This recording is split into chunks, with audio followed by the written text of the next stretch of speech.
think maybe try to update your profile, maybe get some fresh pictures, just do the usual checks, maybe add some more amenities. Hey guys, welcome back. All right, so today I wanted us to talk about Airbnb because right now Airbnb is trash.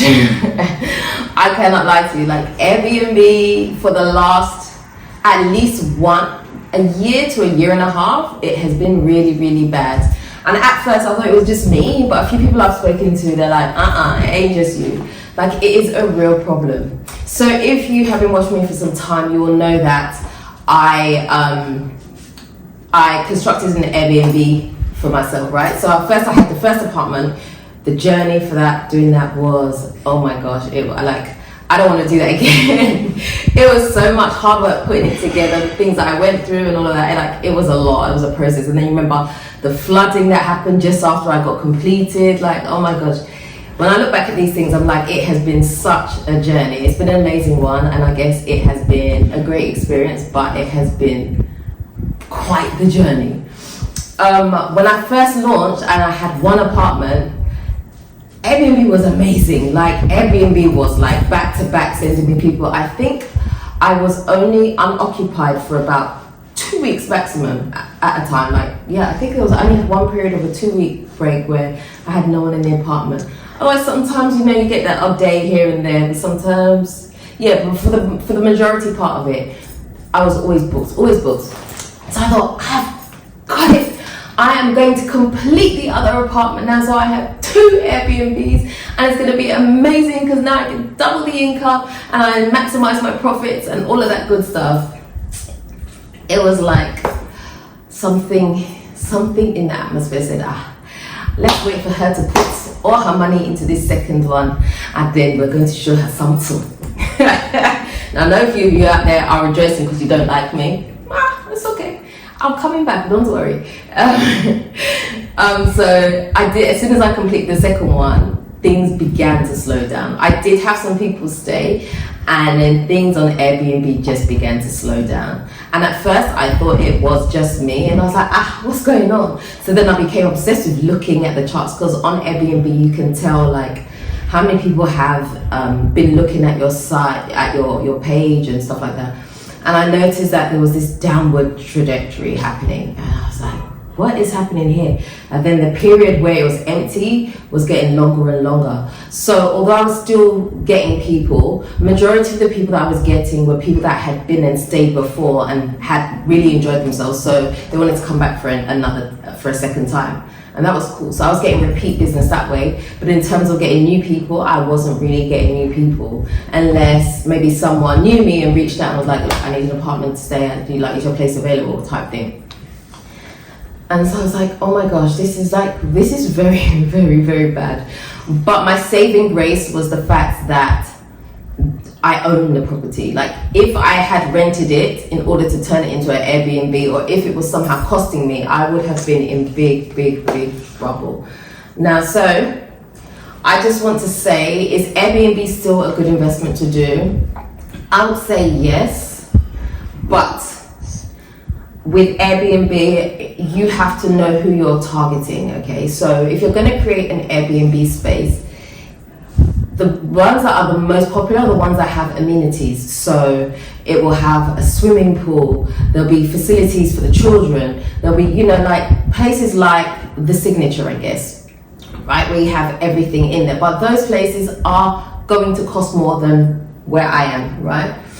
Because they have that built-in infrastructure. You rent an Airbnb there, your children can go out and play. They have a cinema room. They have all that great stuff, right, that you can have access to. So a lot of people were choosing to go to facilities like that, which I would say did knock those of us that don't necessarily have that, right? I don't have a place for children to come and swim, or a tennis court for them or anything like that, right? It's a regular home. And so if you're going to do an Airbnb, think about those things. If you can put those extra little things in, then that's great.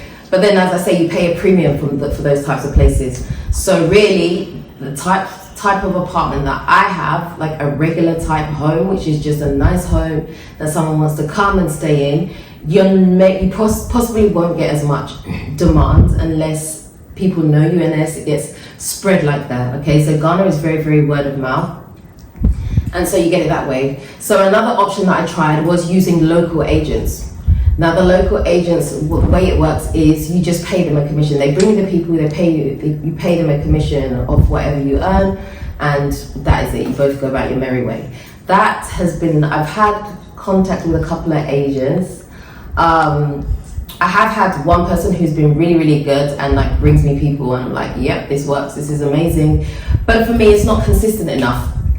Now I know a few people who it does work for. Again, these are people that have, you know, these amenities around them, because Airbnb right now is not what it was before. It is slow for everybody, and that's the honest truth. Everybody that I know who has Airbnb, it is very slow. Now I've tried also using places like Booking.com, Verbo, is there any other ones? Those are the three that I can think of right now anyway. Those are the three that I'm potentially on. I say potentially because I have a little issue with Booking.com. I don't like Booking.com's system. And let me just explain why. I'm just going to spill it here, right? Booking.com for me is a terrible system. Like, it doesn't work as smoothly as Airbnb. With Booking.com, there is a lot of manual work to be done.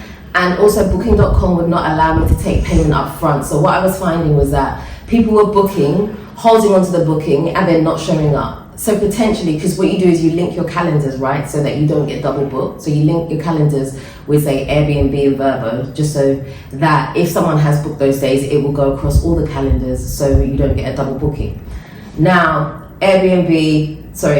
Booking.com, once you do that, so those dates are held. So I found that people were just not showing up because they haven't paid, right? So there's no investment in them, so they can change their mind just holding on to it, and it would just annoy me. So I was having a lot of no-shows happening that way, and so I have this issue with them where they say that someone came to stay with me and they didn't, and they're chasing me for commission, and so it's been a whole palaver. And I keep saying to them, no one has come to stay. I'm like, this is why I don't like Booking.com, because you have no real way of proving that I had someone stay, but you're chasing me for money that I didn't receive. And so now we're into it. We're going back and forth on it, which is very, very annoying. It's like, things like that don't have to happen. I prefer the Airbnb system because it's money up front, and that's it. The deal is done. I don't have to ask somebody when they get to the gate, could you make your payment before I give you the key to your apartment? Like, I just don't like that. I'd rather have taken the money up front. You know what you're coming into, and that is the end of it. Much, much simpler. I haven't had anyone from Verbo yet, so I can't really speak on that experience, but Verbo is very new for me, so I don't know. So Booking.com, I do not like that system. I'm probably going to remove myself from there altogether because it's just too messy for me. You might like it, and maybe it works different, and in fact I have a feeling that it does work differently in different countries.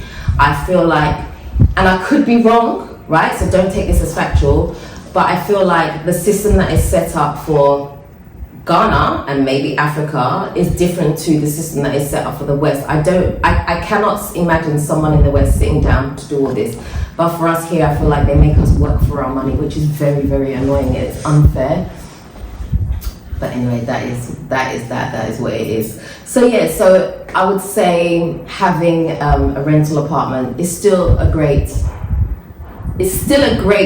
income generator, as long as you don't have overheads and you're not going to be pressured if nobody is in there, because that is a pressure you don't want. You don't want, like when you have a mortgage on your property, right, and you're paying and you're expecting to have income and it's not, and then it ends up coming out of your own pocket. You don't want to be in that kind of situation. So if you're going to go into rentals like that, make sure you don't have overheads so that it becomes a problem for you later. So now my plan with my Airbnb, I keep saying Airbnb. Airbnb is a brand, but I say Airbnb because we all understand what I'm saying. But it's, you know what I mean, right? The apartment rental. I have decided my plan going forward is to rent one out full time. Well, not full time, a longer term rental. So like 6 months to a year, right? Just for stable income, and it's less work for me actually if I do it that way, because if I have someone rent it out for 6 months to a year, I'm not responsible for turning over the apartment. The apartment is yours for that time. You do it your own thing, you do it, it's like a regular rental. So I'm doing that for one, and the other one, my plan was to keep it on short stay on Airbnb, but because that is so slow, I may actually consider putting both on a longer term rental, just because I think that it just makes more sense. So that's what I'm looking at right now. What am I going to price it at? That's negotiable. I'm not sure. Well, I am sure, but I don't really want to put the price out there. So if you are interested in renting it out long term from me, you could send me an email, Dela@multidela.com, and we could talk about it that way. Sometimes I feel like when there's certain things that you put out into the public atmosphere, how do I put this nicely?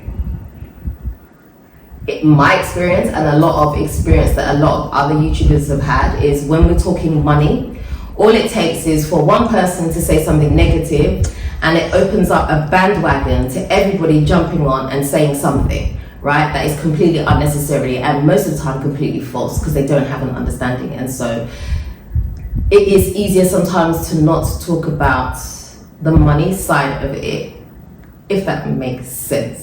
Okay, not that my place is overcharged. My place is very moderately charged for where I am. I'm just saying it just makes things easier. Like, I don't want to have to battle those kind of comments, so I'm just not doing that.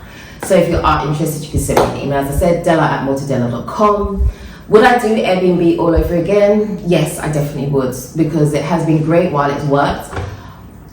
I think there's a possibility that it could pick up again, but I'm not hedging my bets on that, to be honest with you. So the other day I went and shot a podcast with my friend Tyrone, and we were talking about Airbnb, and he was saying to me that he has a friend who has a similar situation, but hers is actually in one of these places where they have all the amenities, and she's also facing a similar problem. And his guess was that he thinks that the Airbnb market right now is completely saturated.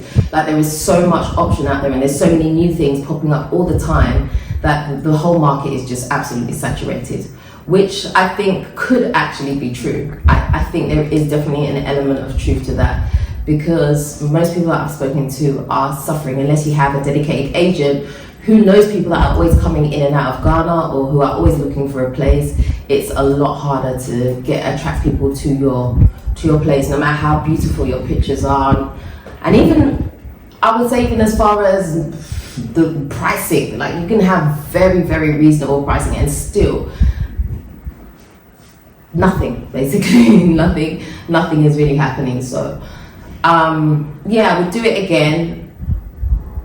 Yeah, I would do it all again. It's been great, honestly. It's been great. It's nice to know that's there. And obviously there are peak seasons for Airbnb as well, right? So, like, especially holiday seasons, things, December, Easter, things like that. Those are the times where you're going to get a lot of traffic in your place. Yeah, I would say, those peak seasons are great. But if you're looking for something consistent, as it was before, you're not going to get that. It's going to fail you for that reason. So I would say do it, but just don't have too much expectation on it. It's a flooded market. And I've done a video on Airbnb before where I've said that people have had really bad experiences with some Airbnbs as well, which is such a shame, because it gives everybody a bad name across the board, which is really unfair. So I've had a few people tell me that they booked an Airbnb the day that they arrive in Ghana, or the day that they go to get the key to the place.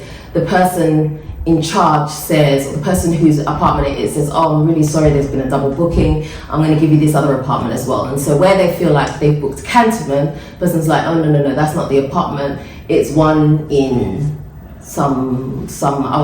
in Dodua or whatever." And so people are having that experience, so they get fed up, because when it happens and you're in that situation, what do you do? Like, you've just arrived, you've come off the plane, it's nighttime. The person saying, no, that apartment is not available anymore. You got to go Dodua. What are you going to do? And so I feel like some people are also opting to just go the hotel route, because it just feels easier to them. But not everybody wants a hotel experience. But so that's what's happening. So I feel like that is also a contributing factor.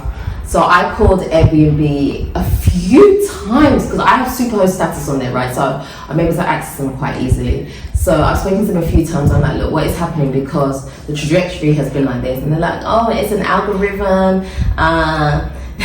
Yeah, I am using a voice. It's the algorithm, and everything on your account looks fine. I think maybe try to update your profile. Maybe get some fresh pictures, just do the usual checks, maybe add some more amenities, let people know what's in the area, what they can do in the area if they come and stay with you. I'm like, oh my gosh, I've done all that. Like, I cannot do anything else. And so it's just frustrating. What's that noise? It must be from outside. Sorry, there's a noise and it's from outside, I think. Yeah, so it's just like frustrating. So again, that's okay. Just to end the video, basically, would I do Airbnb again? Yes, I would do it again. Do I recommend someone who's starting out to do Airbnb? Yes, I do, but do it with caution. Don't expect regular income from that. Make sure you don't have overheads. Go into it.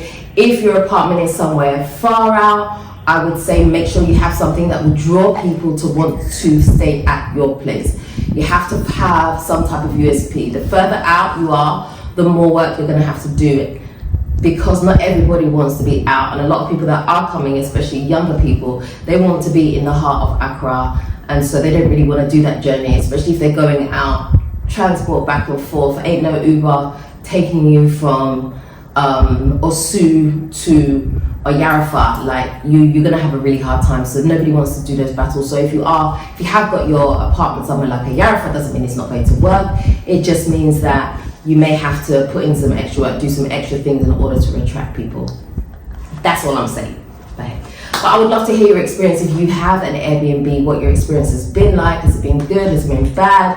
Have you noticed a decline? Have you noticed an increase? Let me know in the comment section. Let's talk about it.